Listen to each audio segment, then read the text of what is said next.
Ever wondered how a simple burger joint became a global empire worth billions? This isn't just a story about fast food. It's a tale of relentless ambition, sharp business acumen, and a man who saw a gold mine where others only saw a grill. This is the story of how Ray Kroc built McDonald's. Our story begins not with a burger, but with a milkshake mixer. In the early 1950s, Ray Kroc was a 52-year-old traveling salesman, peddling Prince Castle brand Multimixes. He was good at his job, but he wasn't exactly setting the world on fire.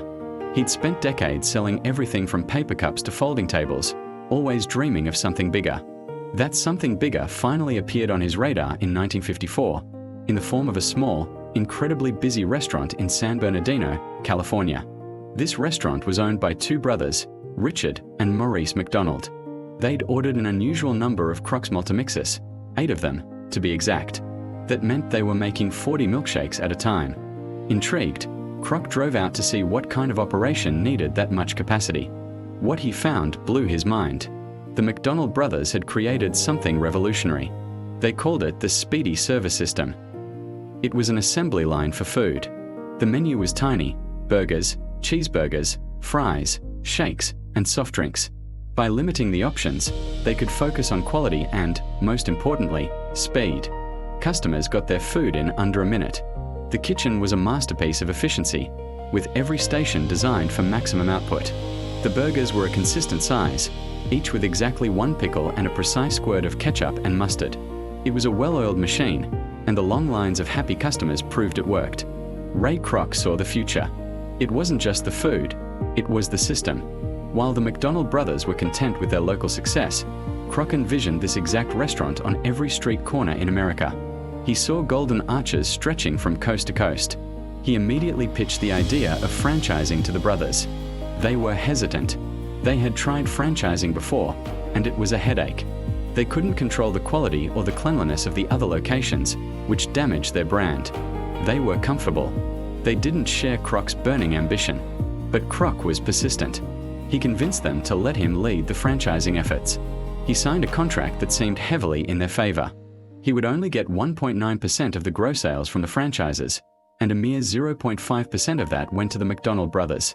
It wasn't a great deal for Kroc, and for years, he barely made any money. The franchise fees were low, and his cut was even lower. He was working tirelessly, but his dream of wealth seemed distant.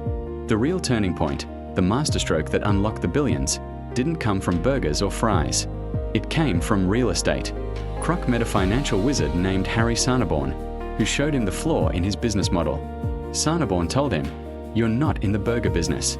You're in the real estate business." This was the light bulb moment.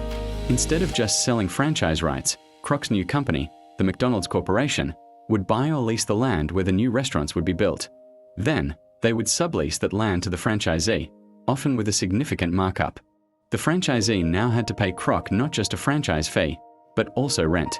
This gave Kroc a steady, predictable, and ever-growing stream of income.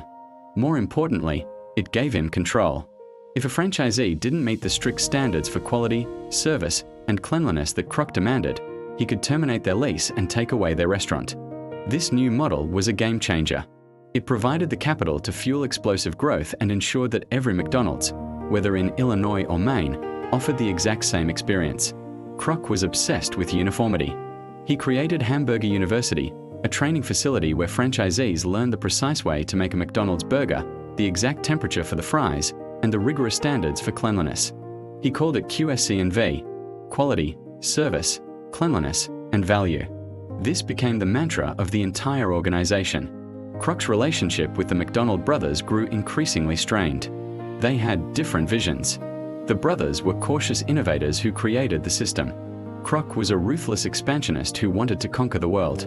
They clashed over every detail, from changes to the menu to the design of the buildings. Finally, in 1961, the tension reached a breaking point. Kroc wanted complete control. He offered to buy the brothers out. They agreed on a price of $2.7 million, $1 million for each brother after taxes. It seemed like a huge sum at the time. But there was a catch. The brothers insisted on keeping their original San Bernardino restaurant, which they renamed the Big M. Kroc, feeling betrayed, later opened a brand new McDonald's right across the street, driving their original restaurant out of business.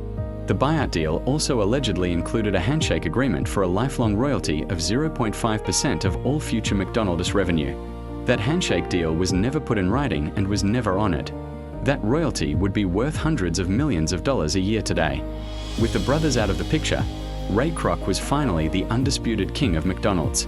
He took the company public in 1965, and the stock soared. Kroc became fabulously wealthy, but he never stopped working, never stopped pushing.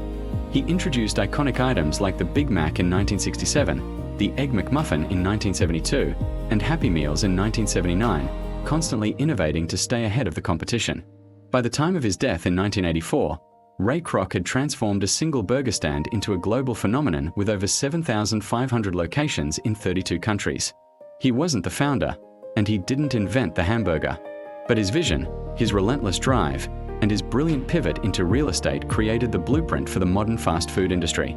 It's a story that proves that sometimes the greatest success comes not from having the original idea, but from recognizing its potential and having the audacity to take it further than anyone else imagined. Thanks for watching.